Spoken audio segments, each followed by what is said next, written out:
Terrible Case of Miss Locks by Gill Sotu, commissioned by the Old Globe. Gill Sotu is a Navy veteran, a multifaceted poet, playwright, musician, DJ, and performing artist. He is a two-time Grand Slam Poetry Champion, two-time Raw Performing Artist of the Year, and a three-time TEDx San Diego presenter.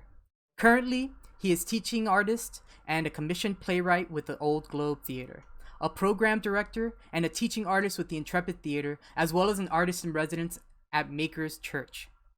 He has been commissioned to produce original pieces for leading arts and community organizations such as the San Diego Symphony, the United Way of San Diego County, Feeding America, SD Fringe Fest, and the San Diego Opera, just to name a few. To give a bit of history of the Old Globe was modeled after Shakespeare's Old Globe in London.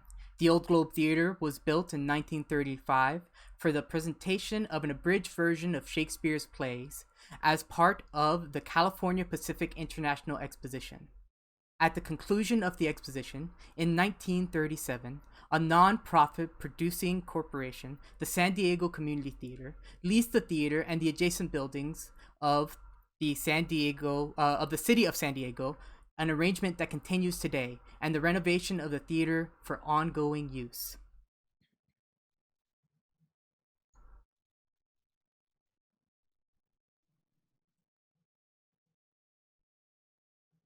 The Terrible Case of Miss Locks by Gill Sotu.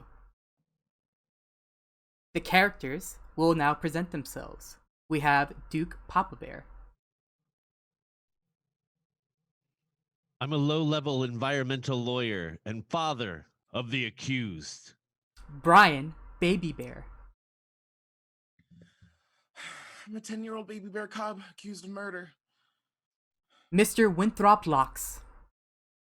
I'm a human land developer, very rich and powerful, and I act like it. Mrs. Raven Locks. I'm Mr. Locks' wife, also human, prone to outburst and fake fainting attention. Judge Rhino. I'm the judge presiding over the case. Peter Panther. Hello guys. I'm Peter Panther. I'm stenographer and bailiff. And Gail Panther. I'm Gail Panther, assistant to Mr. Locks. And you, chat, are a courtroom full of various animals. Setting: outdoor courtroom by the watering hole in the jungle. Imagine a courtroom without walls, plucked out of a courthouse and nestled into the heart of a jungle. Animals in the audience are packed in tight, trying to squeeze into the sectioned off space for them. Occasionally, you will hear the yelping or squawking of an animal because everyone is trying to get their best view. Although the giraffes win every time. The rest of the spectators hang from the trees or wherever they can watch the action. Time, middle of the summer. Act 1, Scene 1. At Rise, a scream is heard off stage. The curtains open to a tension-filled courtroom. Peter Panther is baring his teeth, standing in between Papa Bear and Mr. Locks, who appear to want to tear each other apart. Baby Bear is on the stand, covering his eyes. Judge Rhino is banging her hoof upon the gavel slate. I will have order, or I'll come down from this stand and clear this court myself. You call my cub a thug one more time, Locks. Just one more time. Do you see what I mean, Judge? It's in their blood. What do you mean by their blood? What, animals? Bears! I know your kind. Whoa, calm down, Papa B. Bro, he's just trying to provoke you. You should know poking a bear is the last thing he should be doing right now. I said order. I swear by my horn, unless someone is volunteering to have an extra hole where there was none this morning, everyone will expeditiously get back to their seats. Expeditiously. The court settles down and returns to their places.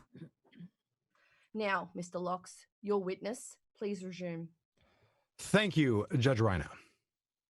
Now, Baby Bear, do you mind if I call you Baby?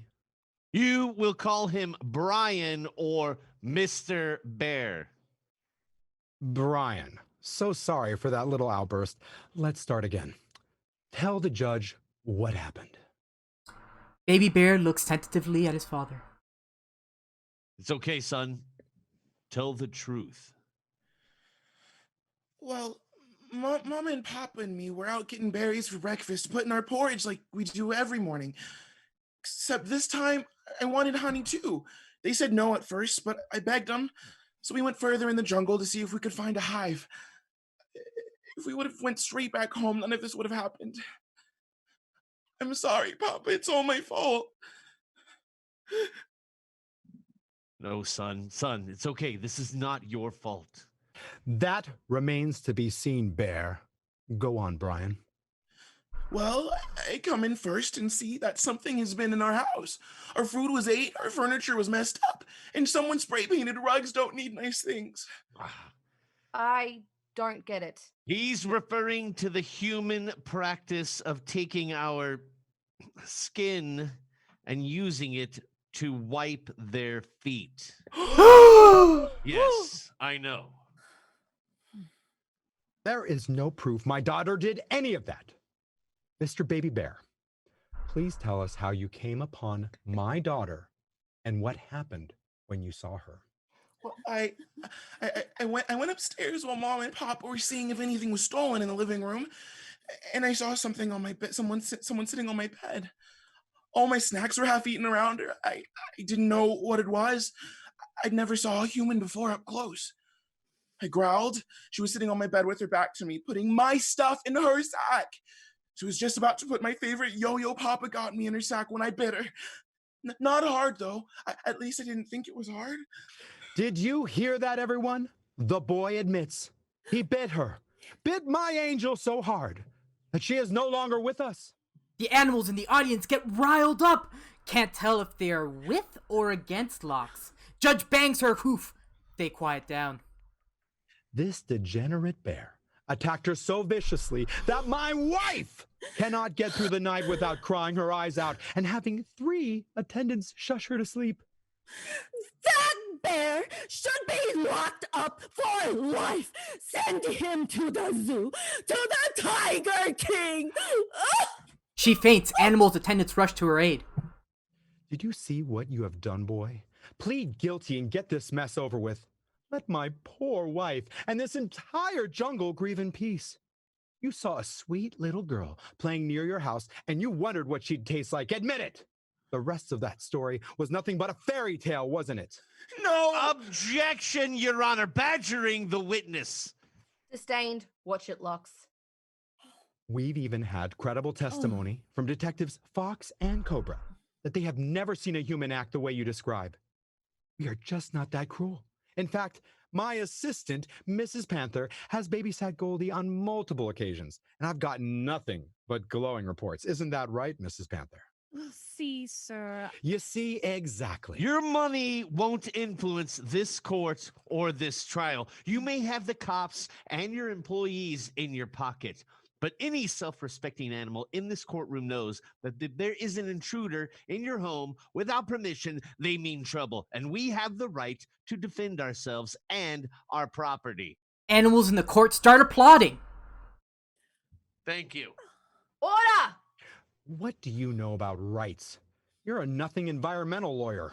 And you are nothing but a carnival barker, disguised as a land developer, selling these animals fake smiles and temporary jobs. But our company's been on to you for a while now. We know what happened in Ghana. Birds travel fast, human.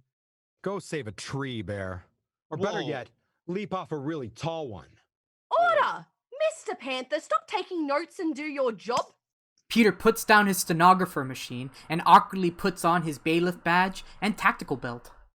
Oh, right, boss. Yeah. Dudes, red light, everybody, red light. Why don't you bring your hairless little pink body over here, Mr. Locks, and let me give you a bear hug. Are you going to let him talk to us like that? Winthrop, his beast of a child is killed our baby. I'm sorry. I'm sorry. Mrs. Locks, sit down, or I will find you in contempt. Mrs. Locke faints. Mr. Locke pulls a hunter's knife from his briefcase. Ready to get stuffed, teddy bear? Whoa! That is it.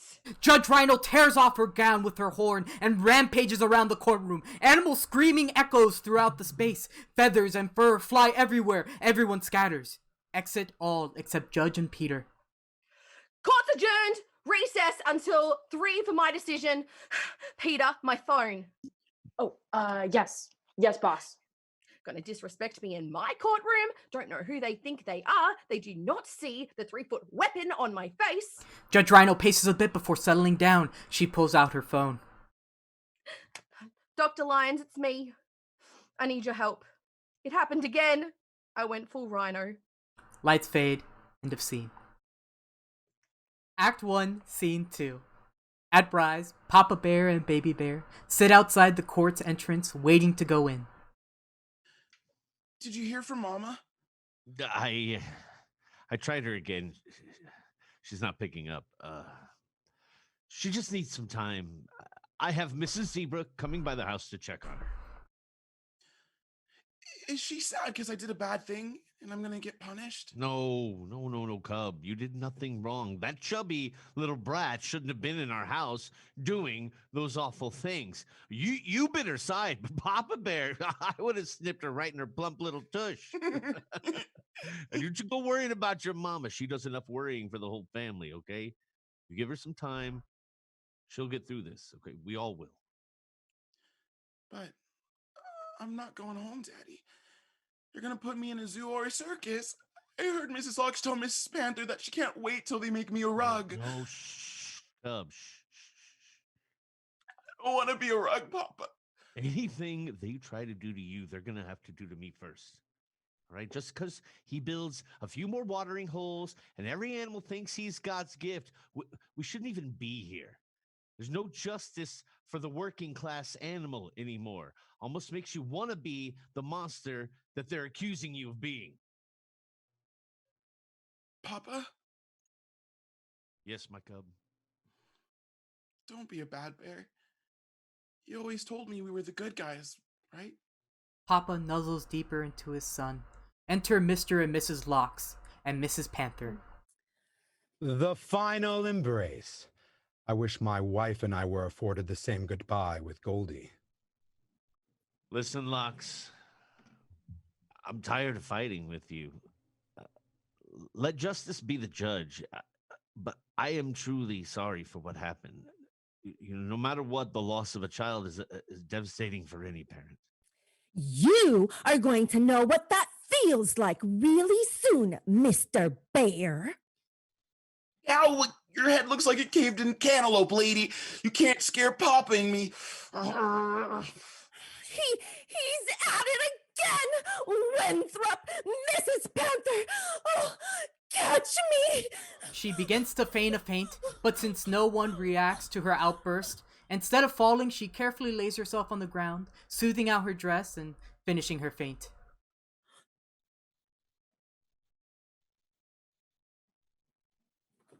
Mr. Locks, it's time to go in, sir. Gail, how could you work for him? I have a family to feed, Duke. You know that. Fred's accident. Listen, be smart like Mrs. Panther here. Despite the nasty things you said in there, I actually like you, Papa. You're just sticking up for the cub like I'm doing for my little girl. I'll tell you what I'll do. Have your son plead guilty, and I will hire you at my company. Best perks of the jungle. Hell, only perks of the jungle. You and your wife are young, strong. You'll have a new litter. Is that what you call a bunch of you? Anyway, you will have a bunch of new cubs hibernating at your heels in no time. I'll even throw in a house with proper security. And Baby Bear, how about it? Think it's about time you grew up, be a mid-sized bear, and save your family? You've already confessed in court. Let go of all of this intruder nonsense.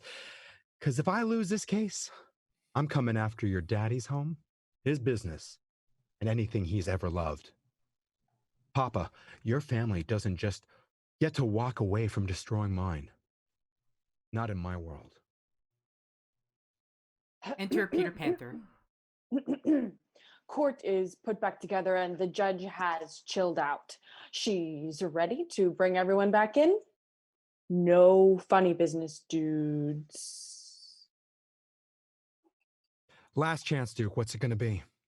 Brother, I wouldn't even sell you my porridge if you begged me, let alone my soul, and for damn sure, never, ever my son. I respect that. Very unwise, but I respect it. Let's go, Mrs. Panther. What about Mrs. Locks? She'll get up when she's ready.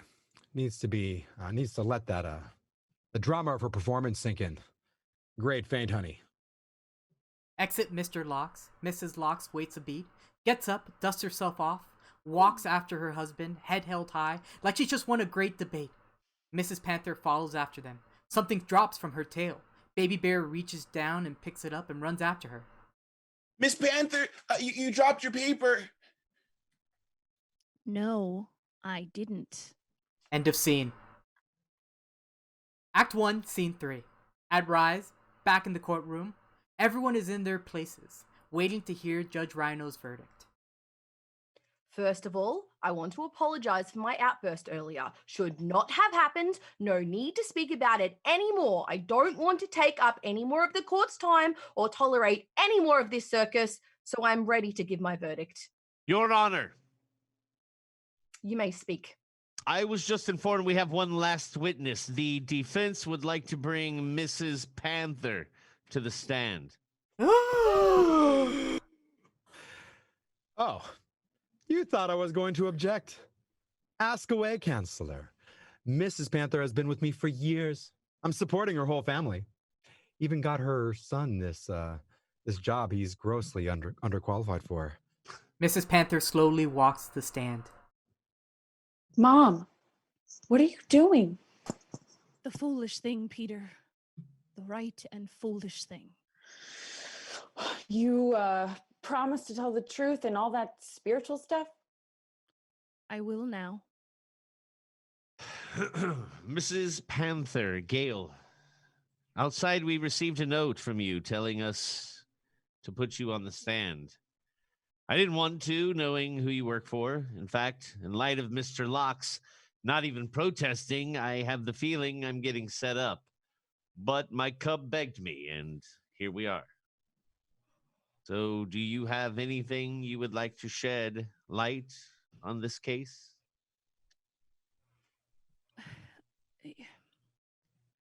Yours wasn't the first house the Locks had ransacked. They did it to my family, except we were home for it. They made us watch as they tore apart our home and threatened us to stay quiet. Winthrop and his goons usually wait till animals are out hunting and then break in. Later, he either sells them his home security or tries to get them a home in a nicer part of the jungle. It's all a racket. The awful part is Winthrop doesn't even have to go. He joins the raids just for the thrill of it. Sometimes even bringing Goldie. Papa Bear, I think you were just a victim of a little girl trying to be like her daddy on her own. Objection, Your Honor! He even patted my underbelly like I was a cub. Oh my God. My son could do nothing but watch. Mom, you don't have to do this. No, son. Papa Bear was right. We can't let Mr. Locks and his family have his way with our jungle. We cannot be scaredy cats, okay? Yes, Mama. Judge R, I totally concur with everything Mama said. This is an outright lie. My daughter's dead. Nothing changes that fact. May I approach the May I approach the bench, Judge? You may. Mr. Bear, please come up too. They approach the bench. In light of the false testimony that we just heard, I feel I will get an unfair trial in the court of opinion, even if I win this case. That being said, Bear, I'd like to amend my offer to you. I will drop all charges, and I will not go after you or your family. It sounds good so far. In exchange, you and your son admit that he acted savagely, that bears in general need to act more civilized, and that you are extremely sorry for what your son did to my Goldilocks. That will never happen. A real father protects his family at any cost, even at the price of his ego. Let me make this easier for you. Don't give in, and not only will I come after you litigiously, I will pull all my resources out this jungle so fast you would think a tornado hit it. Your family would be the most hated animals in the jungle. I will not have threats in my courtroom, Locks. Not a threat, Judge. Merely a business transaction. Beat. What's it gonna be, Papa? Beat. Papa Bear slowly turns around. He looks at Mrs. Panther and Peter, the judge, and all the animals he has known for years. He finally catches the curious and expecting eyes of his cub. Lights fade. End of play.